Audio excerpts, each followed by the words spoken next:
Hello everyone, this is Garrett and this is a Legend of Zelda, A Link to the Past. And I'm just gonna continue back on my way to save the world from things and stuff. Yes. So that's why we are going to leave this area over here. And we're going to make our way to castle number, I believe it was number 4, wasn't it? I think it was number 4. It's the castle in town. But first we're going to pick up a bunch of things first, because I like things. Don't like those things though, because they deal a fair amount of damage, even though they're essentially just birds. But they're evil, dangerous birds, and Nintendo birds are always evil, dangerous birds when you think about it. But yes, first of all, gonna make our way to this little area. Now we have the hammer, we can actually remove these little bump things. We're gonna go down here, and the reason why we're going down here is because there's this evil bird that throws bombs, but more importantly, there is an area where we can go back to the light world. And of course, I managed to land exactly on that small bush. Lovely. Let's try that again. Yes. And get this piece of heart, which increases our life by 1. And there's actually something else here as well that, while I'm here, I might as well show off, because this is where most of our rupees are going to go, in fact. Yes. And we're going to go inside this little cave over here. And what this cave is several things. First of all, the Pond of Happiness. Throw some rupees in and your wishes will surely come true. Do you want to throw some rupees? Yeah, let's throw some rupees. Let's throw 20 of them.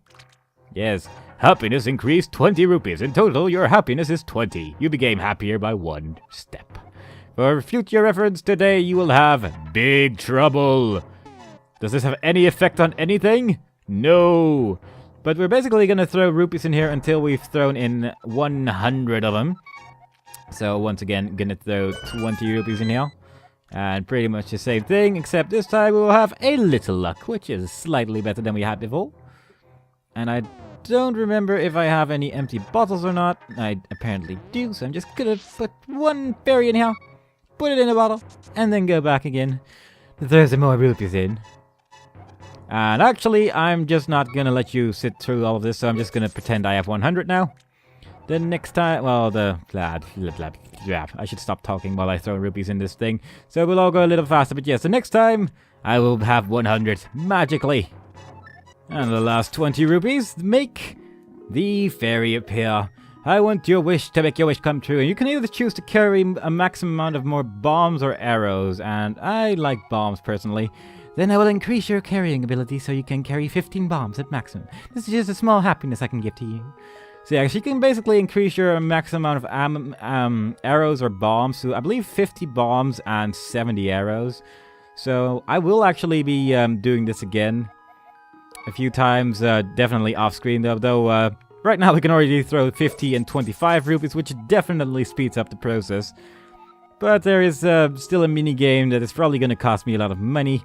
And that's why I'm only going to do this one more time now, actually. So just throw in another 50, so we have another 100 rupees. And carry more arrows. And that also increases your arrows to the maximum amount immediately. So that's why it's at 35 now instead of like 12 it was a moment ago. So yes, very useful indeed. But it definitely does cost a very large amount of rupees, which is kind of annoying, but there you go. But now that I've shown that, I'm just going to go to the town, and this is pretty much where I'm going to spend the rest of my rupees on after a certain point, because I will have a lot, pretty much. So, just going to go down here to get back into the Dark World, because there is actually a portal to the Dark World underneath this little rock, which is very convenient indeed. So now that we're back in the Dark World, we're going to go to the right over here, because there's actually a little cave over here. And this little cave right here actually has something quite useful in it as well. And I did not mean to run into my own explosion, but there you go. Because there's this guy, and then you talk to him, take some rupees, but don't tell anyone I gave them to you. Keep it between us, okay? And he gives you another 300 rupees. And you can actually blow up this wall over here. And there will be 4 chests behind that wall. And every single chest of them will contain... Every single chest will contain 20 rupees. So that's 380 rupees in one small cave. So definitely worth going, especially if you want to max out your bows and arrows, because that costs a lot, as you may have noticed. But yes, after getting that, we are just going to go over here. And that weird pumpkin-looking thing, it has a possible chance of eating your shield when you get hit by it. So try not to get hit by that, because that would be rather bad. But now that we're here, we're actually first going to walk into this thing. Not sure if... Didn't mean to go back to a previous screen. Not sure if I showed it off actually, but some of these trees have eyes. And once you walk into them, they will basically throw a bomb and then you can talk to them. And this one has something to say. Wow, I haven't seen a normal person in a few hundred years. Let me talk to you for a while. I once lived in the lost woods until the day I wandered into a magic transporter. The power of the dark world quickly turned me into this tree shape. I guess the two forests are connected with each other. And indeed they kind of are. All the words are kind of connected to each other, in fact. But more about that later. Let's talk to this guy as well. Quit bothering me! What were you going when you dash around? Because, yeah, you will probably dash into these trees sometimes, and they don't really like that. But in here, we're actually going to go into the light world again. In the middle of these bushes. And I'm not sure if I showed this off, actually, but this is a mine, and when you walk over it, it explodes. But if you dash over it, sometimes it apparently doesn't explode. But when it does, you will not get hit by it when you're dashing. So that is very good indeed. Yes, but once we go inside this little cave, there's another heart piece. So very good indeed, although the sound doesn't play when you pick up a heart and a heart piece at the same time. Which is kind of sad for the heart piece sound, but oh well. I'm sure it'll live. And while we're here, anyway, we are also going up this little area over here. Because there is an interesting person over here. Hello. After wandering into this world, I turned into this shape. I enjoyed playing the flute in the original world. There was a small grove where many animals gathered. I want to see that place again. I buried my flute there with some flower seeds. Will you try to find it for me? Okay. Then I will lend you my shovel. Good luck. And he lends us his shovel. You can dig in many places, you'll never know what you'll find. And we're actually going to go back into the light world again. Where? That person is sitting there, kind of with the same tunic as we're wearing, and playing some music for the animals, like that weird jumping bird. I don't know what that is. But when we walk over to him, all the animals will run off. And if we wait a little longer, the flutist will disappear.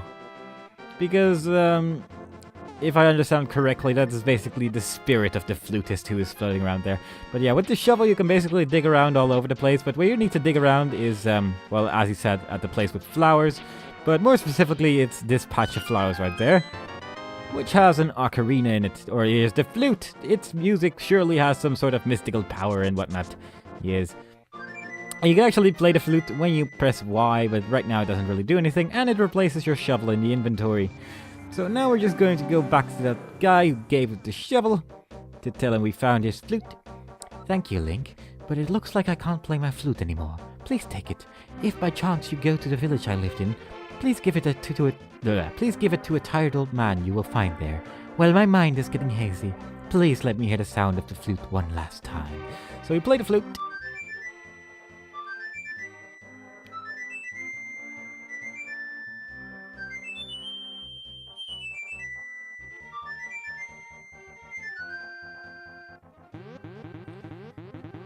And he turns into a tree, and we can't talk to him anymore either.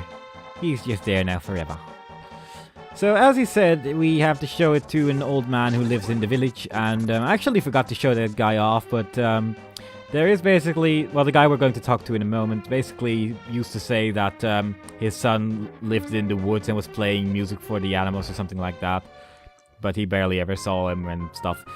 But, yeah, that's basically the person we're going to show it to, and I'm not sure why I walk back, but this is a little mini-game area. We can talk to this thing.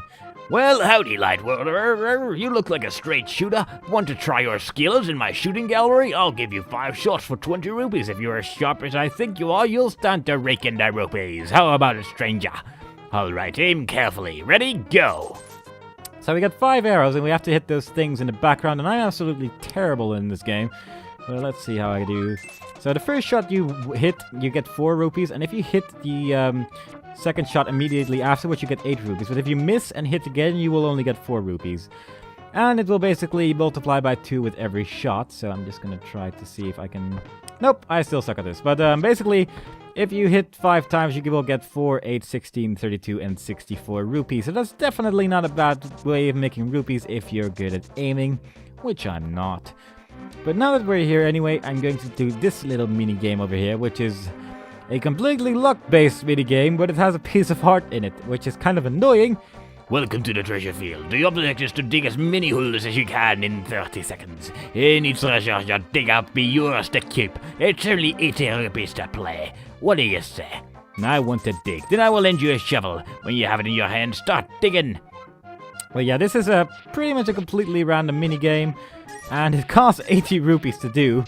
So, yeah, the only reason why you would want to do this is, well, first of all, you can get some red rupees from it as well, so there is technically a chance you will make some money from it, albeit a very, very small chance. And, well, yeah, piece of heart, that's pretty much the reason why you're going to do this, if you want 100%. And I really do kind of want 100%, so I'm afraid I'm gonna have to do this stupid minigame as well. Okay, time's up, game over, come back again, later, come back. So I'm just gonna go back and forth one screen, and when I do this game again, then you will see me get the heart piece, because this game is silly, and I'm just going to use magical ways of getting it the next attempt. So I will see you the next time I will play this mini game. Oh, thank God. Okay, we got the piece of heart. We got about 70,000 billion hours of footage of me digging holes in this place. So I'm just gonna leave. Oh, thank God. I really do hate that minigame so much. But yes, now we're here. We can't really do anything here, so we're just going to go back to the light world. And apparently don't end up in some sort of little piece of wood that makes us go back to the dark world, so that's very good indeed. And we are going to go in this direction. And there's actually something interesting to note about the first of all, actually, we're going to go in here first, because, as I mentioned before, we have to talk to the old person. First of all, there's this pirate person. Well, I saw a very nice young lady at the waterfall wishing in the hills when I began sealing. That meet her at least once. I'm sure you will like her. Yes, I already met her. I got the magic boomerang from her. But if you talk to this person is asleep. But if you play the flute... flute... Blah, blah, blah. This is my son's flute. Did you meet my son? Where is he? Is he all right? Oh, I see. Well, I can tell what you want to say by the look in your eyes. And we talk to him again. Would you keep the flute? Will you play a sweet melody for the bird in the village square? I beg of you, please. My son would probably want it that way. But still, I wish I could see him once more. Meh. So yeah, kind of a hint there that we're gonna have to use this thing at the town square. This thing, in fact, yes. So we play the tune once more.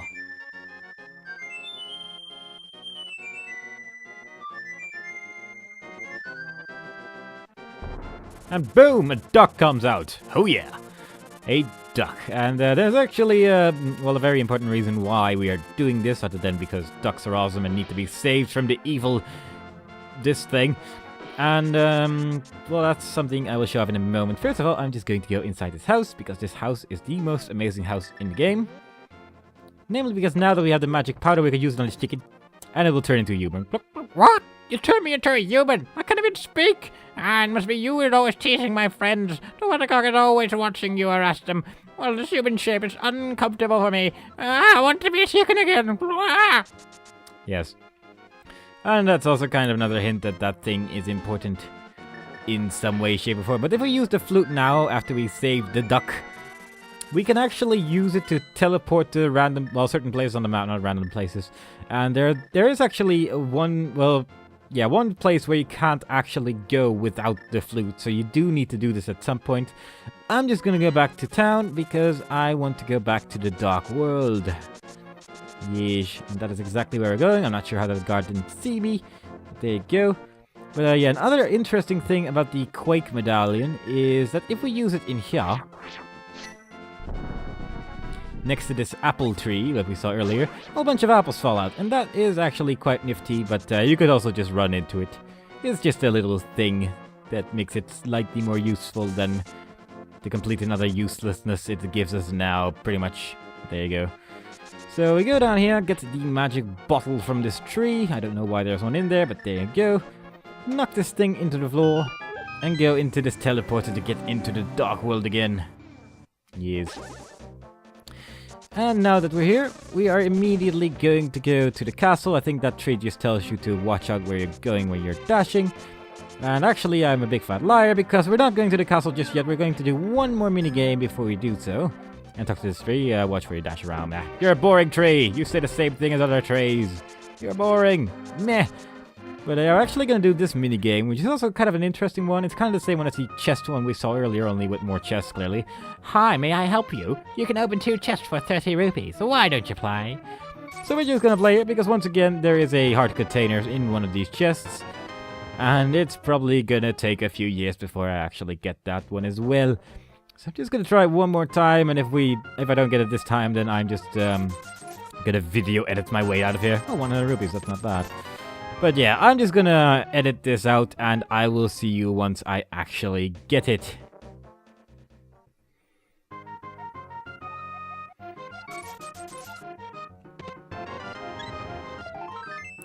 There we go, we found a piece of heart, and now we have no real reason to be here anymore. My luck in here was kind of insane, because I got a whole bunch of rupees from those chests, like 100 rupees twice sometimes. It was kind of insane. But there we go. And now that we actually, now that I actually have this amount of rupees and don't really need it for anything else anymore, I'm just gonna blow up this hole. And I will meet you in front of, well, yeah, inside this building once I've spent all of my money on arrows and bombs and whatnot. Okay, now we're inside this building with a whole bunch more arrows and bombs and considerably less money. But when we open this chest, we get another 300 rupees, and that is also the main reason why I decided to spend all of my money first. And there is actually, funnily enough, another one of these chests, I believe, not here, but, oh, go away, stop hitting me. Yes, there's another one of these chests in this building over here, which as well contains 300 rupees. And let's see, I wonder if I can actually find a sign to show what kind of place this actually is, because this is clearly not the normal town. This is the village of outcasts. People without rupees are not welcome here. So I'm guessing that's the reason why everyone in this town is filthy, filthy rich. But there's actually this gargoyle statue in here, and I think someone actually mentioned that they can hear voices from the gargoyles, and I think one of the trees might mention it. But when you try pulling the door open, then you can actually go inside it.